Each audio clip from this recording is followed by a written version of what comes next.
একদিনে করোনায় 5 জনের মৃত্যু। ও মাই গড, মানে যেটা অবিশ্বাস্য। এর মধ্যে এইচএসসি পরীক্ষা কিভাবে নিবে? মানে করোনায় 24 ঘন্টায় 5 জনের মৃত্যু। এর মধ্যে তোমাদের যারা এইচএসসি 2025 ব্যাচ হয়েছে তাদের পরীক্ষা অসম্ভব, প্রায় নেওয়া সম্ভবই না। কারণ করোনায় শনাক্ত হয়েছে 36 জন গত 24 ঘন্টায়, আর মৃত্যু হয়েছে 5 জনের, যেটা আসলে করোনা খুবই খারাপ দিকে যাচ্ছে এবং দেশের জন্য আসলে অশনি সংকেত। ঠিক আছে, তো এর মধ্যে আসলে তোমাদের পরীক্ষা হবে কিনা বা বোর্ড থেকে কী সিদ্ধান্ত নিবে সেটাই আজকের ভিডিওতে সম্পূর্ণ আলোচনা করে দেওয়ার চেষ্টা করবো। তাই সম্পূর্ণ ভিডিওটি প্রথম থেকে শেষ পর্যন্ত খুবই মনোযোগ সহকারে দেখো। করোনা ভাইরাসে আক্রান্ত হয়ে গত 24 ঘন্টায় দেশে 5 জনের মৃত্যু হয়েছে, একই সময় শনাক্ত হয়েছে আরও 36 জন। ডেইলি স্টার বাংলার একটা প্রতিবেদন। ঠিক আছে, রোববার অর্থাৎ গতকালকে, আজকে সোমবার, গতকালকে এই ঘটনা।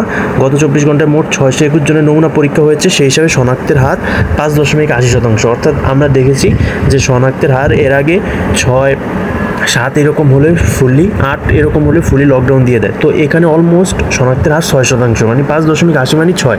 তার মানে তোমাদের পরীক্ষা হওয়ার আদৌ চান্স কতটুকু সেটা বলা যাচ্ছে না, কারণ দিনে দিনে করোনা শনাক্তের হার বেড়েই চলেছে এবং মৃত্যু সংখ্যাও বেড়ে চলেছে। অলরেডি গতকালকে 5 জনের মৃত্যু হয়েছে করোনায়, এবং তোমাদের করোনার সংক্রমণের হার 5.80 এবং 36 জন শনাক্ত হয়েছে। 36 জন শনাক্ত হয়েছে, তোমরা বুঝতে পারতেছো, যেটা অনেক অনেক বেশি।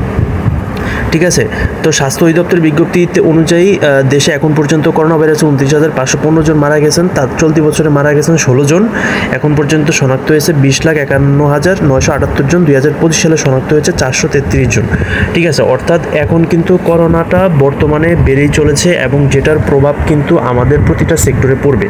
তো সেক্ষেত্রে আদৌ তোমাদের এসএসসি 2025 পরীক্ষা হবে কিনা সেটা নিয়ে এখনও দ্বিধায় রয়েছে। এখনও শিক্ষা বোর্ড থেকে তেমন কোনো তথ্য পাওয়া যায়নি, বা এরকমটা হতে পারে যদি সামনে আরও 3-4 দিনে করোনা শনাক্তের, আজ যেমন আজকে গতকালকে শনাক্ত হয়েছে 36 জন, মৃত্যু হয়েছে 5 জন, এটা যদি 5 জন থেকে 10 জন 15 জন এরকম বেড়ে যায় তাহলে অবশ্যই লকডাউন হয়ে যাবে।